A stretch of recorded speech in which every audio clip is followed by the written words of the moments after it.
Hi everyone, today I've got Michael White with us. Michael, please could you introduce yourself and share how you were drawn to Avalon? Yeah, thank you. So I'm a marine scientist, marine and climate change. I've studied sea turtles for 30 odd years, and I've been living in the South Pacific for a long time on a very remote atoll. Not a cash economy, just living from nature, subsistence, a few people, a very, very simple way of life. When COVID happened in 2020, most of the Pacific Islands crashed shut. And I ended up stranded, and I was stuck in New Zealand for 19 months. So the gates were closed, couldn't go anywhere, couldn't do anything. So I just had like one little travel bag and that was it. So essentially a refugee, a displaced person. And so that was quite eye-opening. And then in the middle of last year, sort of June 2021, I thought I have to get some purpose back into my life. And I wasn't sure what to do. And someone said, well, why don't you go back to Britain, because I have a British passport. And I thought, I left here 20 years ago and wasn't going to come back. And suddenly it became the easiest place to come to. So I looked at the Isles of Scilly first, but couldn't find any accommodation. Looked at Cornwall, same, like sort of that would have been the holiday season for last year, and there was nothing available. And then suddenly Avalon called. And I remembered that about 30 odd years ago, I'd come to Avalon as a place of sanctuary. So a previous part of my life, 25 years long, was ending. So it ended on a particular date. And I was going, wow, what am I going to do? So I came here, and I was staying just up the road here by the church in like a little garden on the back of the car park. And I spent a couple of weeks just going like, what am I going to do with my life? So it really was a place of sanctuary. So here we are now, some 30 odd years later, and something similar is happening again. So another period of life has sort of pretty much ended, and here I am. So certainly it seems that Avalon called, and I just responded. How do you experience and express your spiritual path in Avalon day to day? Okay, so I invented a whole new path to fit this period of time, and essentially it's three main strands. So like the Druidic Arwen, I have one path is the ocean, so the world ocean, and I'm very connected with Blessed Isis on that particular aspect.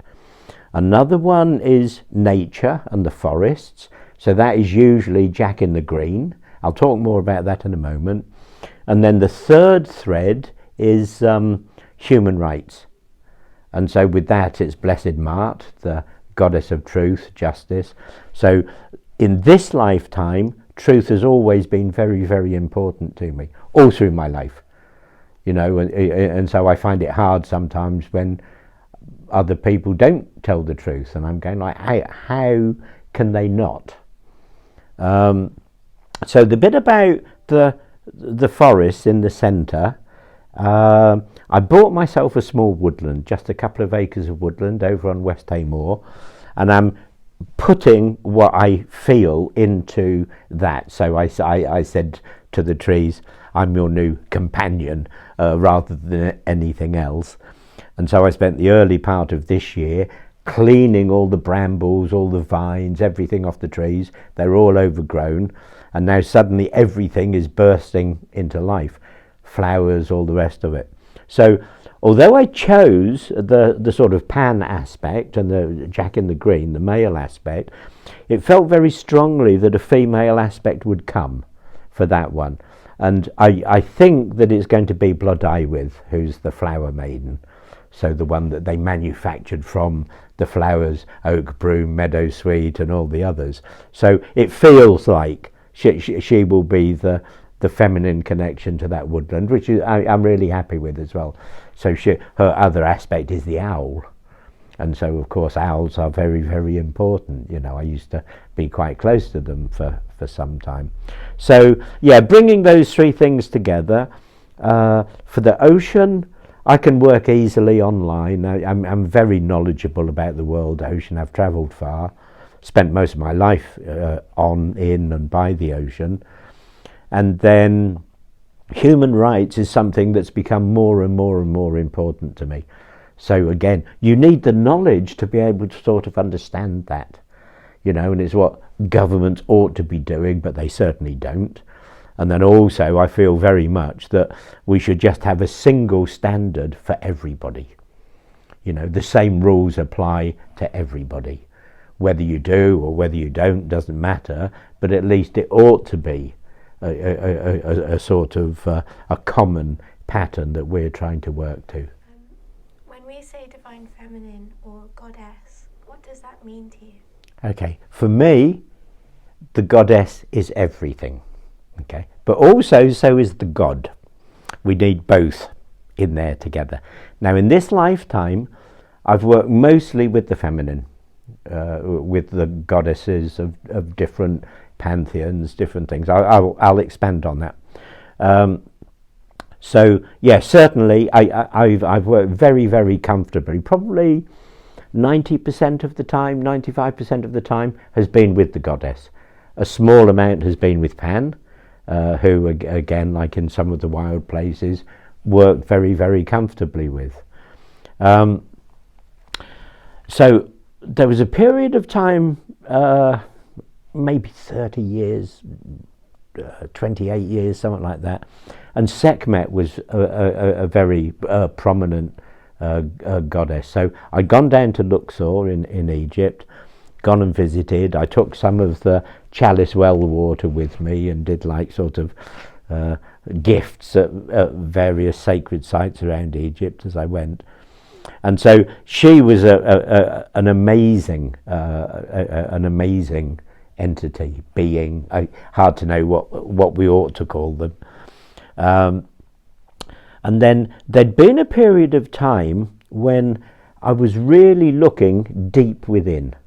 And so that was a period of time when the other earliest life had ended, that sort of 25-year slot.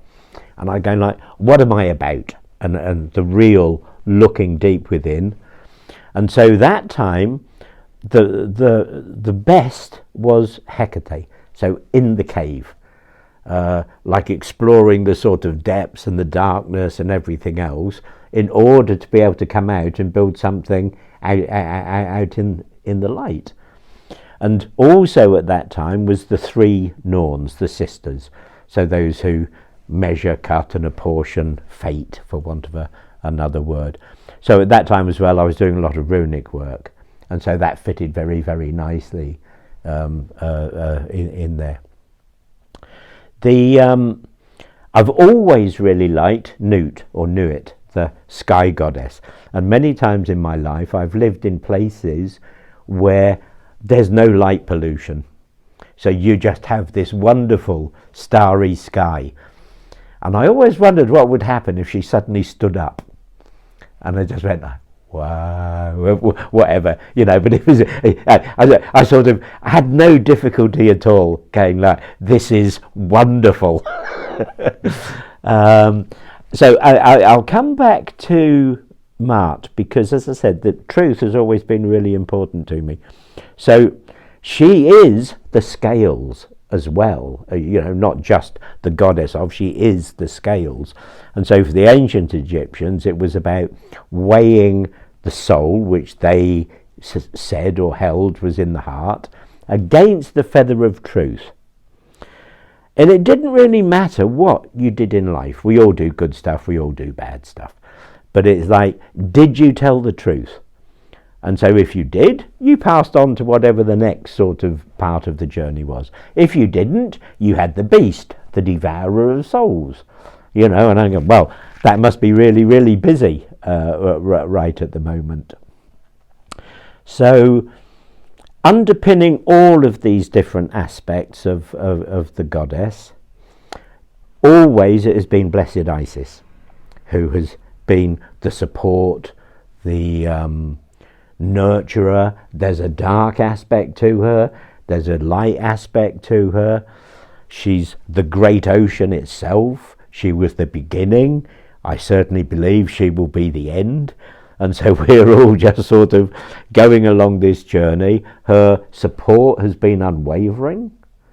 When I went down to Philae, down in the south of Egypt, stepped off the boat to the Temple of Isis there, and this huge winged being just wrapped her arms around me. And I just went like, wow. And so much of the work that I've done since has been on the inner level, but with her. I'm quite happy for it to be on the outer level if I find a suitable human to work with, but would again be in that Isis role. But yeah, on the inner level, for a while, not regularly, but as it feels right, we do like this sort of earth healing. So we're both standing there, ankhs in our hands, like holding hands, we've each got an ankh, sending this light around the planet, you know, and it's absolutely sort of awesome. Yeah, so that's pretty much where I'm at. This year at the conference, the theme is the Sovereign Lady of Avalon. Mm-hmm. What does the word sovereign mean to you, and how does living in Avalon empower you in your sovereignty? Okay, so for me, sovereignty is we are our own higher selves, our own beings. So normally the way I describe it is we are sovereign unto ourselves. And so with more and more people in Avalon feeling the same way, it is certainly better. So I don't have some king or some pope or something like that above me. I'm the one. Who knows my life better than me? Nobody. You know, even if you have a close partner, they know what you share or what they intuit.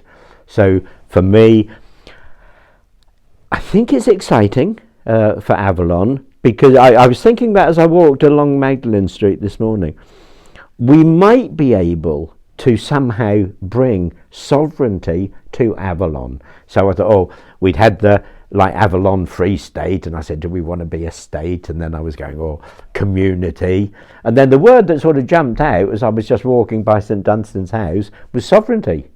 Something like the sovereign whatever.